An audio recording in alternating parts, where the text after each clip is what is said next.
Local issue in the Prospect Lake area where school buses serving Prospect Lake Road were a concern after it turned out they were going to pull back some of that service, weren't going to get quite all the way. Kids were going to have to walk a bit more. A lot of parents were concerned. There was a whole walk to raise awareness planned for later this week. But now it seems there might be an update. Maybe a solution has been reached. We wanted to reach out to one of the parents involved here. Renee Mulligan is a parent in the school district, and is joining us on the line right now. Hello, how are you? Hi there. Thanks for having me. Great to talk. So first off, let's introduce you a bit more. So you're a parent in the Prospect Lake area? I am. I live on the road, and I have a child who rides the school bus, the district school bus, to and from school every day. And what was the issue? What did you originally heard about the change in the school bus route? Well, there was an accident with the school bus a few weeks ago on Prospect Lake Road, and the parents were told with less than a week's notice by the school bus department that the road was too unsafe and the traffic was traveling too fast for the bus to continue operating. So what that meant was that starting tomorrow, our kids would have to walk up to 40 minutes down the same unsafe road with speeding traffic and no sidewalks. And let's face it, in the winter, it will be pitch black. There's no street lights on this road. It's windy, and it's also a commuter road that is so busy during rush hour. So we were starting to panic as parents and gathered together and started talking to each other. And, the idea to think that this road with no sidewalks and winding and high-speed traffic was too unsafe for the bus, but, our children would have to walk it to the next bus stop just seemed so dangerous and unreasonable that it caused us to get together.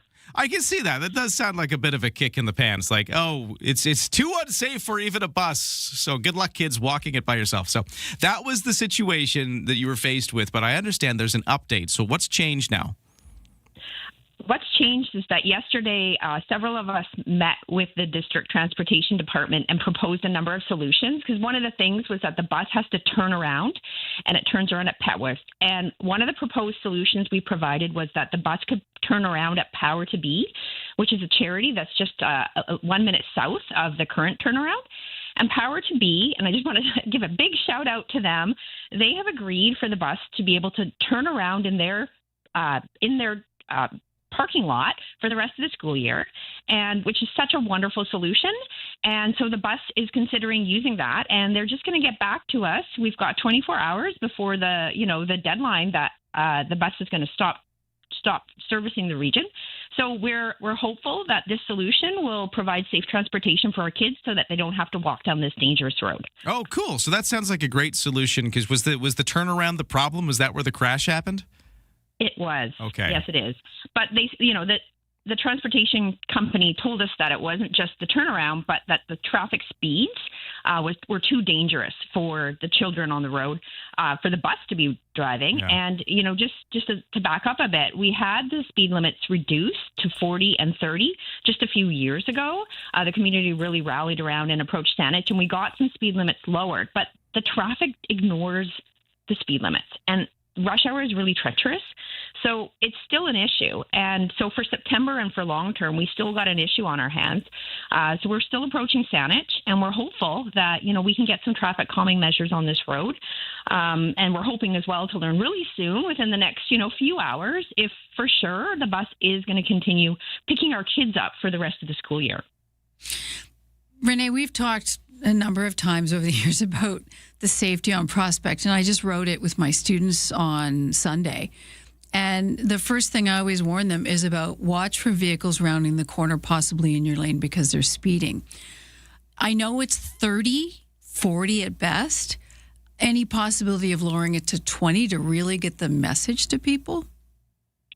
I know that there's a couple corners where it is lowered to 20, but my worry is that cars and trucks just ignore the speed limit. Mm-hmm. I mean, it's really an issue. And so many of these vehicles are just commuting, right? They're going between Burnside and West Saanich. They're trying to get away from traffic on the highway. And because it's such a windy, narrow road, and as you mentioned, right, you can't see around the corner. There's blind hills. We're so worried about it. So I'm not sure if that's the answer either, because we saw the traffic speeds lowered a few years ago, and I'm looking out my window right now and I'm seeing a line of cars like hopping a hill to get to their destination. And they seem to be ignoring the speed. Yeah, they're treating it as just a point A to point B, and it's not that kind of road. No. I mean, they were talking about having the students walk. I wouldn't walk that road. There's sections of the Prospect I would not walk. Well, that's the issue, right? Yeah. Yes. And so a group of us had planned for a safety guided walk tomorrow morning starting at 7:35 at Petworth and Prospect Lake to guide our children to school, to the school bus. We're putting that on hold, because we think that the bus is probably picking our kids up, but we wanted to get the word out, and we will get the word out as soon as we hear for sure that this guided walk is going to be on hold, because we wanted to protest this to show just how unsafe this road is. No parent, there's not one parent who's comfortable with their kid walking down the road. In fact, I had parents approach me and say, I'm sorry, but my child can't participate in this parent guided walk because it's too unsafe and we don't trust that this is a safe walk for our kids. Yeah. I mean, it's that and it's dangerous. not the road that's unsafe. It's the speed that people are traveling at. The road, right. if you're prudent with your speed, it's actually a very interesting road to ride. And as I tell my students, there's houses right there with people and animals and pets and children living there who do not expect you to be barreling down the road. So the new turnaround, this is just till a fixed amount of time, right? We've got agreement to the end of the school year, so it solves the problem until then. But Right. A group of us have already approached Saanich. We're going to be advocating over this summer, so don't worry. We're continuing to put the pressure on because as concerned parents, I mean, this isn't a permanent solution, and we need a solution here. And the road is so narrow that there's no shoulder or sidewalk, and most of the places have no sidewalk. So it's no pedestrian can safely walk down this road. And for cyclists as well, I've seen so many near misses. It's just so concerning. There's a lot of tailgating as well on this road. When the school buses complained about this, that, cars are right on their tail, and that's part of the issue for the turnaround, that not giving them enough space to turn around.